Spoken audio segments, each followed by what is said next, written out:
Welcome to Diksha IAS academy. நம்ம இன்னைக்கு பார்க்க போகிறது பார்த்தீங்கன்னா சாகித்ய அகாதமி பரிசு பெற்ற சிறுகதை நூல்கள் பற்றி தான் பார்க்க போகிறோம். 1970 அன்பளிப்பு. ஆசிரியர் யாருன்னு பார்த்தீங்கன்னா கு. அழகிரிசாமி. 1978 சக்தி வைத்தியம். ஆசிரியர் யாருன்னு பார்த்தீங்கன்னா தி. ஜானகிராமன்.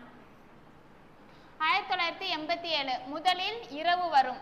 ஆசிரியர் யாருன்னு பார்த்தீங்கன்னா ஆதவன் சுந்தரம். 1996 அப்பாவின் சிநேகிதர். ஆசிரியர் யாருன்னு பார்த்தீங்கன்னா அசோகமித்திரன். 2008 மின்சாரப்பூ. ஆசிரியர் யாருன்னு பார்த்தீங்கன்னா மேலாண்மை பொன்னுசாமி. 2010 சூடியப்பூ சுடர்க்க. ஆசிரியர் யாருன்னு பார்த்தீங்கன்னா நாஞ்சில் நாடன். 2018 ஒரு சிறு இசை. ஆசிரியர் யாருன்னு பார்த்தீங்கன்னா வண்ணதாசன். நம்ம சேனலை சப்ஸ்கிரைப் பண்ணுங்க, லைக் பண்ணுங்க, ஷேர் பண்ணுங்க. தேங்க்யூ.